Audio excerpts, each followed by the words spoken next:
Hey, John. Well, how are you? I'm fine, thank you. How are you? Wonderful. What a beautiful summer day today. Yeah, I wonder how they're doing in South Carolina with the fires. Well, I talked to my son, was it this weekend? And he said, "Hey, it's there, but it's not as devastating, I guess, as it would first appear." Now, I don't know if that's comforting or not, but Well, I apparently am still on the emergency notification list from South Carolina, so I got all the evacuation orders, so I thought it must be pretty awful, but oh, apparently yeah. not. Oh, Well, maybe it depends on where you live. I mean, I we don't guess. seem to be particularly troubled by it, is but that the for the fire? yeah, there's Rachel. Oh, Yeah, we were Rachel, talking about the any fires. we're talking about the fire, Rachel. wow. Okay. Ah, Are they anywhere near you? I don't have any smoke here, but Chris says there's smoke in Asheville, and I don't know if maybe that's a different fire, No, but they're down there, Rutherford and Tryon, so they're far east of you. yeah. And then there's some fires up on Table Rock Okay. on Oh, I both know where sides of the Table interstate. Rock is.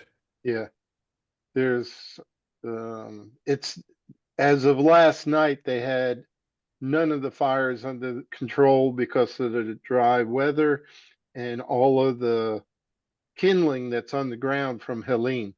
Oh, yeah. And they're having tough access on old fire roads because of that also, because Yeah. all the roads have trees down on them since October. Oh, Lord. And you're talking about very mountainous terrain. Yes. So yeah. Well, I said I still must be on the emergency notifications from South Carolina because I got all the information. Yep. Well, Harold, how have you been? Busy. I need to join your world. One day you can. I like your cup. Oh yeah. Jacobs Yeah. Engineering. Yep. But next week? Yeah, next week I go back to London for a week. Oh, So that's where your kids are. one of them, yeah, Oh, okay. yeah. So are you working on these small nuclear I reactors? do nothing with nuclear for now. Haven't in 5 years. Oh, okay. I was hoping you could fill me in on all that. Nope. I'm I have enough to deal with between military bases and commercial facilities. You have any plans on retiring? I'm thinking about it. I have a date in mind, so we'll see. Well, you got a date in mind. I'll tell you, once you get to that step, you're pretty much over the hump. No, there's been some things that have made me think about delaying that. Yeah. I've delayed it once already. Now I'm gonna think about whether or not I do it again. Well, if you enjoy what you're doing and Mm. you're not being pushed out the door, and you're having fun, you know, let it Yep. continue. Otherwise, They you'll did join. mandate that we have to go back to the office 2 days a week. Yeah, that's So, probably a decision maker on a lot of people's parts. yep. So, You don't work for the government. all contracts. Yeah. About probably 80%, 70% of what I do is government contracts. And how are you being impacted, if at all? I have about 4 projects on hold. And Okay. in fact, just before this call, I was talking to my Navy counterpart in San Diego, telling him I might be out there out at the base in late Oh, April, and he said all trips are frozen. yeah. Not going. Oh, I'll probably still go. Yeah, It just he won't be there. Okay. you're a contractor. You don't fall into those freezes. Yes and no. Yeah. Well, Harold, just look at the band of photographs. There's three of us that you're supporting, so we count on you. Right, Fred? Right, exactly. Yeah. If you all are counting on my little bit of Right. input, Okay. then Yeah, Rachel is going to wind up supporting the rest of us. that's right. That's the scary part. Oh, I don't think it's scary. Well, all of us sitting on Rachel's shoulders with a bowl of rice. Okay. Fred, I'm only going Yeah. to be here till about 6. We have a in-person board meeting. Okay. Well, we'll try to And get all Fred, the I'm good only stuff going to in be here before till then. about 6 o'clock because I've got to go to a meeting at 6. Wow. Okay. Well, let's go ahead and get started then. Actually, this coming Shabbat, we'll actually be finishing the book of Exodus. We'll Oh, be thank reading goodness. the Thank last. goodness. Yeah, you're right. I feel the same way. And the name of the parsha is Pekude. It starts with chapter 38, verse 21 in Exodus. And it's basically just one more boring parsha. It really just goes over all the details for the umpteenth time. It goes over the details of the building of the sanctuary. But there are a couple of interesting things in there that are worth talking about. And the first actually is the amount of money that's involved in this. And that's in the first three verses. It's first four, verses 21 through 24 in chapter 38. Somebody wants to read those. You said it's 20? 21 through 24 in chapter 38. Okay, I'll do it. These are the records of the tabernacle of the pact, which were drawn up at Moses' bidding, the work of the Levites under the direction of Ithamar, son of Aaron the priest. Now Bezalel, son of Uri, son of Hur, and of the tribe of Judah, had made all that Adonai had commanded Moses. At his side was, I should let Sue do this one. Yeah, of course. Oh, Heliab, son of Ahishmach, of the tribe of Dan, carver and designer and embroiderer in blue, purple, and crimson yards, and in fine linen. All the gold that was for the work, in all the work of the sanctuary, the elevation offering of gold, came to 29 talents and 730 shekels by the sanctuary weight. Yeah. The thing that stands out is the talent. I did a little research on that. Essentially, the talent was actually a measurement for almost all the civilizations of the ancient world. There was a Greek talent, a Roman talent, a Babylonian talent, and the talent we're talking about here there's some controversy about it, but the general consensus is a talent is 75 pounds of gold. How many So pounds? 75 pounds of gold. Wow. Whoa. Yeah, wow, you're right. And if you multiply that 29 talents by 75 pounds, you have 2,175 pounds of gold, Ooh-wee. more than a ton of gold, which again really makes you wonder how much exaggeration is going into this whole thing.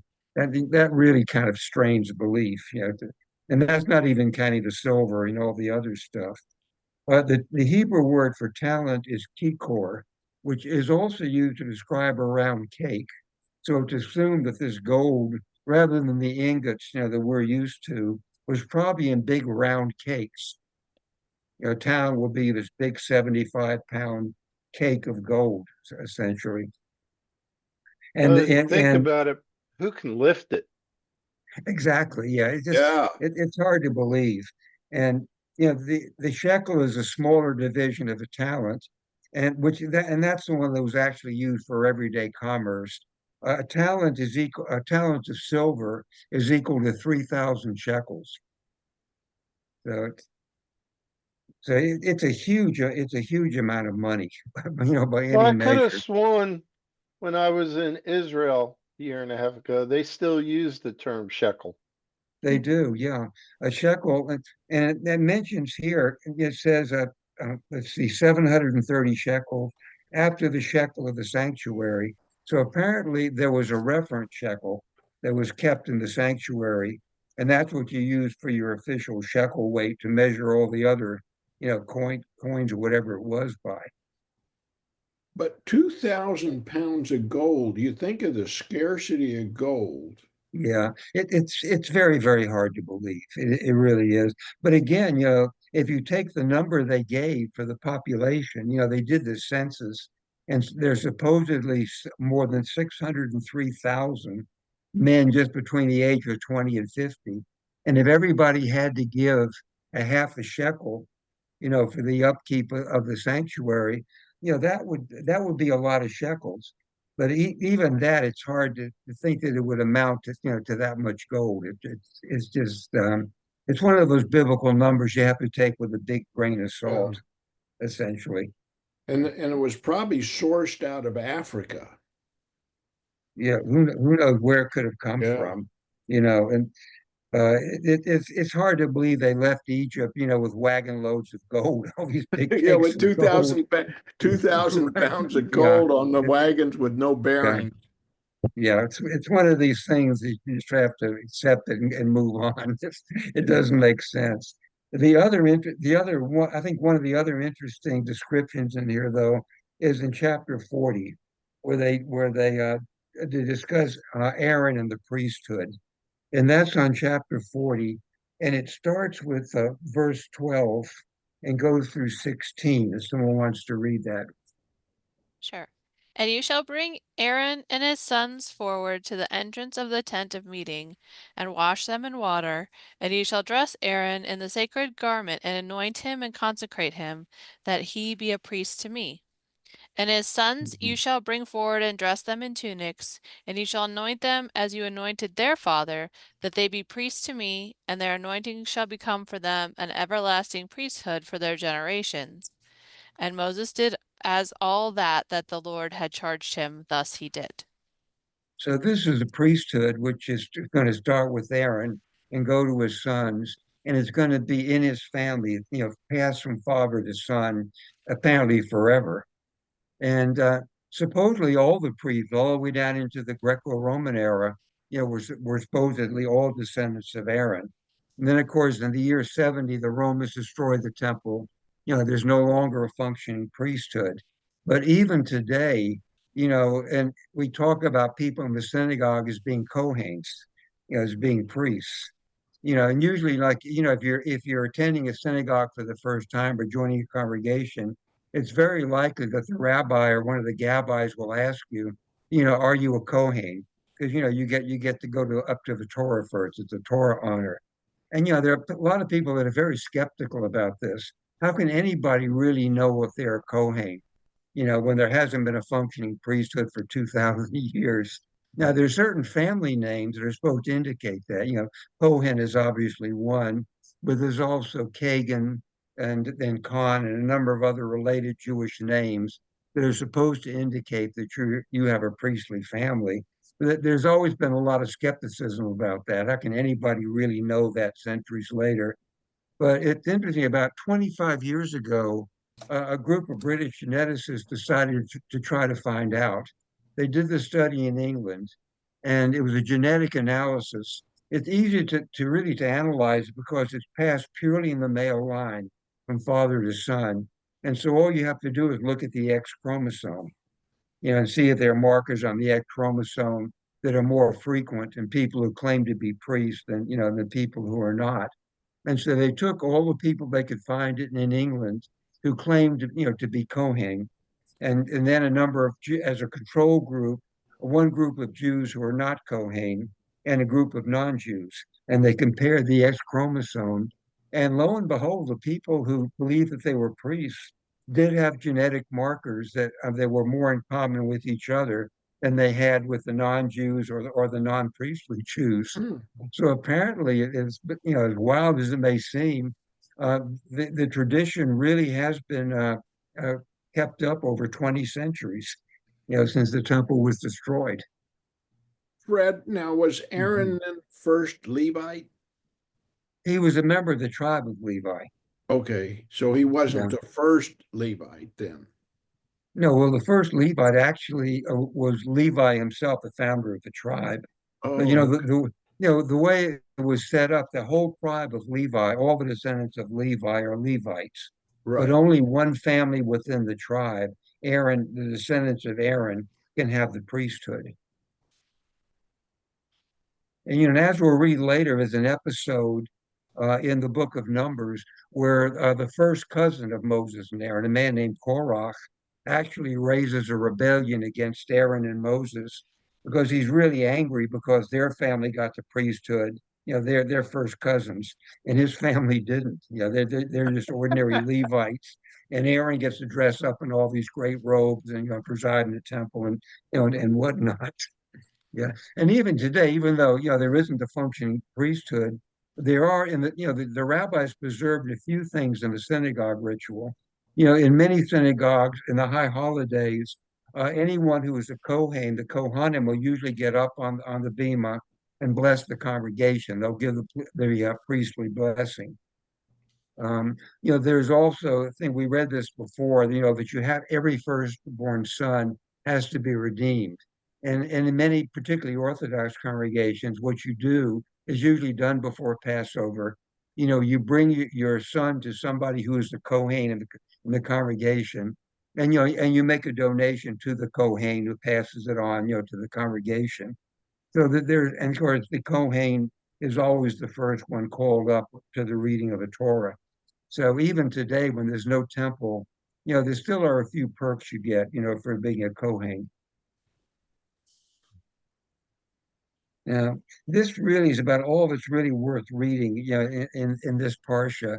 But there is an extra reading that we're going to do for this coming Shabbat. This coming Shabbat is called Shabbat HaChodesh, the Shabbat of the new moon, or Shabbat of the month. And it's done, every new month, the Sabbath before every new moon, there's a little extra thing that we read during the Torah service. But this month is coming up as the month of Nisan, and that's a special month because it's the month of Passover. And it's actually the first month in the Jewish calendar, which is kind of confusing. Uh, but we read a special, we go back in the book of Exodus and we read a little section from the book of Exodus, which goes over the proper instruction for Passover, which will be coming up in a few weeks, in the month of Nisan. And that's going to be in chapter 12, actually. If you turn back to chapter 12 of Exodus, let's look at it. Chapter, yeah, it's chapter 12, and actually it's kind of a longish reading. It's the first 20 verses of chapter 12. Somebody wants to volunteer to read that. It's actually a very interesting reading. The Lord said to Moses and Aaron in the land of Egypt, "This month shall mark for you the beginning of the months. It shall be the first months of the year for you. Speak to the whole community of Israel and say that of the 10th of this month, each of them shall take a lamb to a family, a lamb to a household. But if a household is too small for a lamb, let him share one with a neighbor who dwells nearby in proportion to the number of persons. You shall contribute for the land according to what each household will eat. Your lamb should be without blemish, a male, and you may take it from the sheep or from the goats. You shall keep watch over it until the 14th day of this month, and all the assembled congregation of Israelites shall slaughter it at twilight.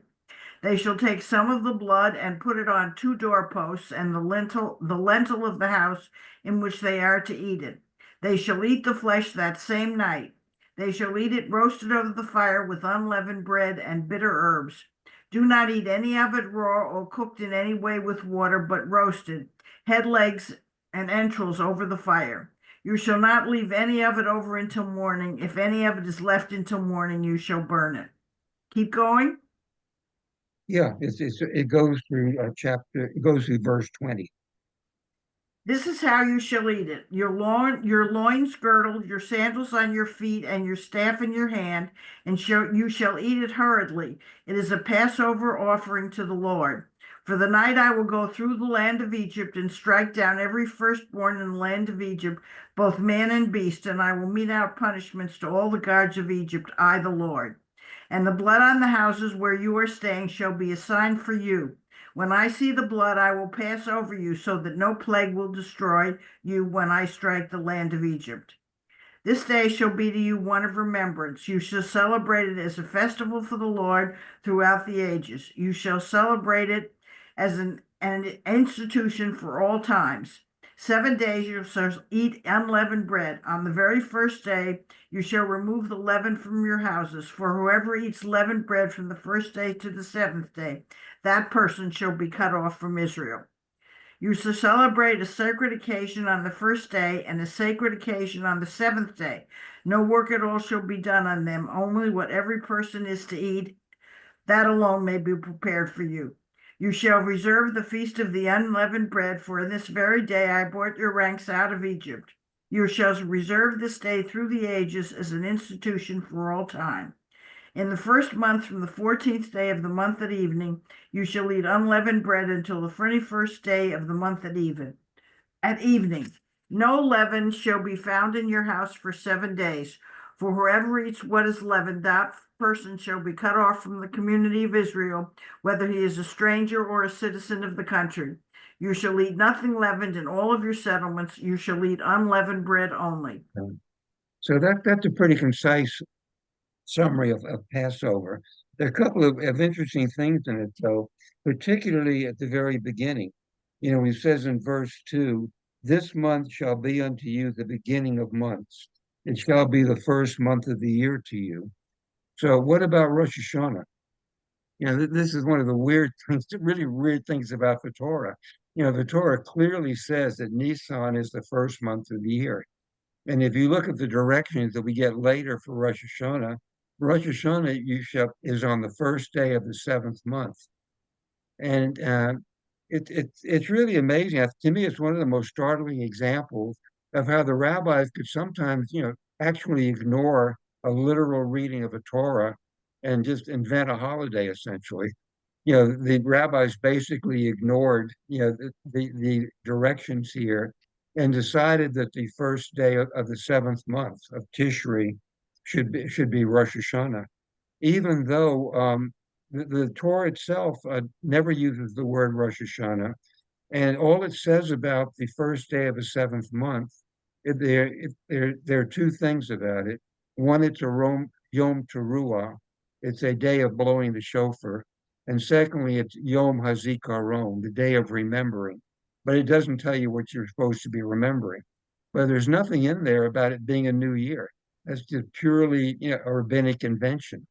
When the Torah clearly states right here that we should be celebrating the new year on Nisan, here. And then if you look at the third verse where it says, speaking to the congregation and tell them on the 10th day of the month, they take every man a lamb according to their father's house, a lamb for a household. And again, this is really the only holiday we have in the Jewish calendar, which is specifically a home celebration. Every household, does this.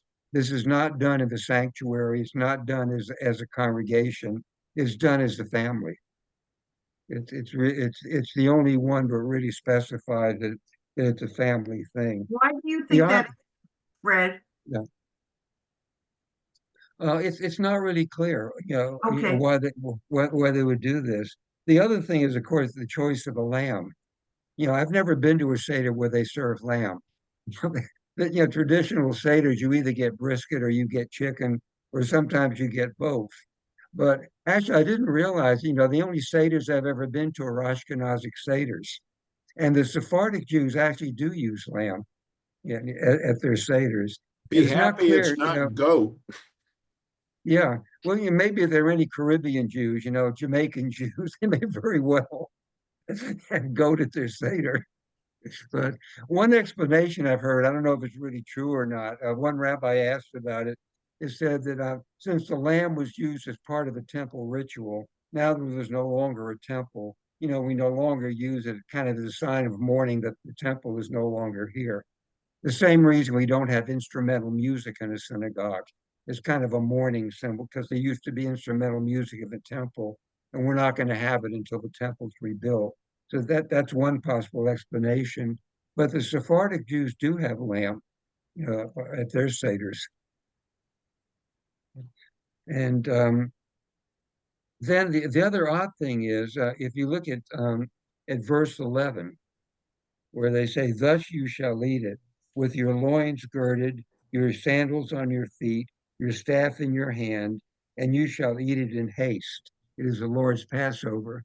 Well, actually, though, for our Seders, we're actually given exactly opposite instructions.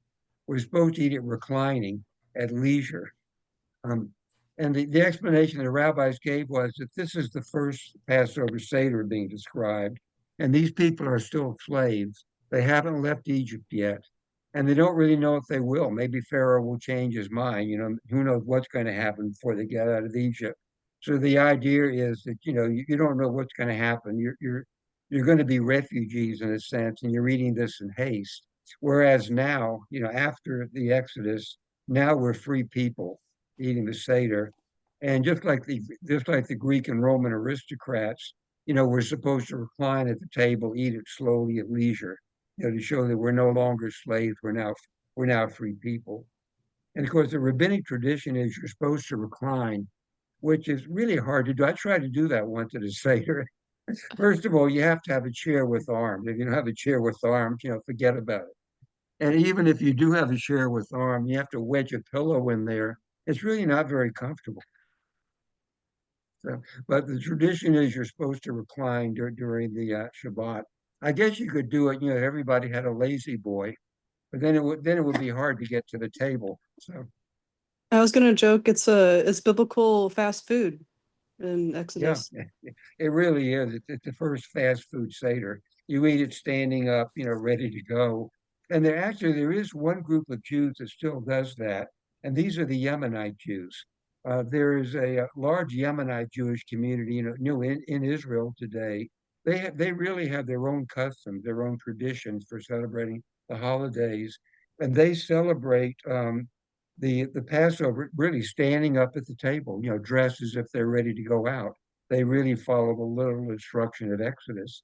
And there is actually one other group in Israel, the Samaritans. There are only about 1,000 of them left, in Israel, but they actually slaughter a lamb. They, according to the instructions, and roast it over a fire. They follow exactly the instructions given here in Exodus. So there are varying traditions for it.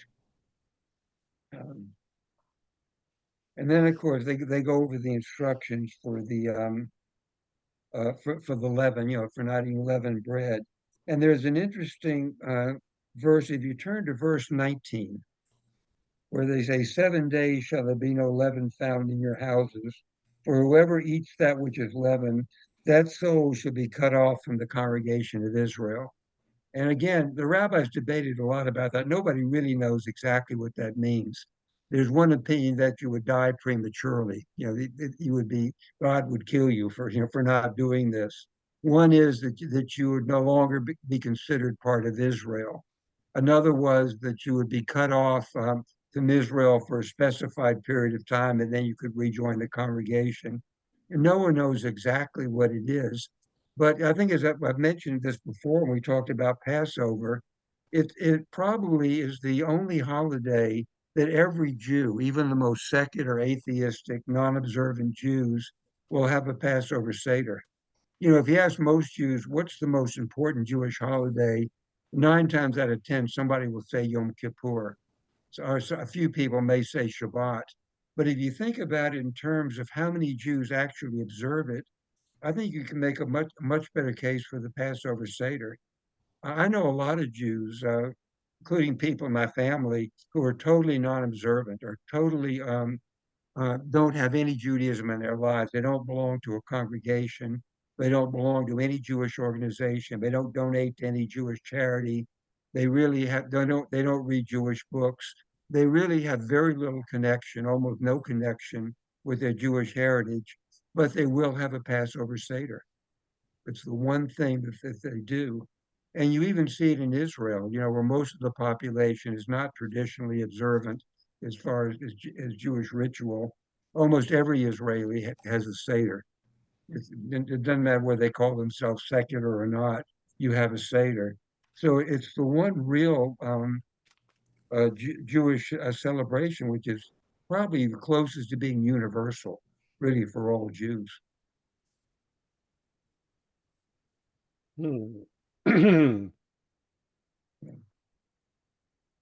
So that really is about all we really have. It was really a very short reading. There's not really that much more to talk about. Anybody have any questions or comments on what we've covered? No. Okay. So next week it gets a little bit more interesting. We start the book of Leviticus, and the some of the readings from Leviticus are a little bit more interesting than reading about how to build a sanctuary. So All right. Right. Well, Thank I'm gonna you. go So, head to the yeah, synagogue. yeah. See So y'all we'll next knock off, week. Next yeah, week. we'll knock off early tonight. See you guys next week. All right. Thank you.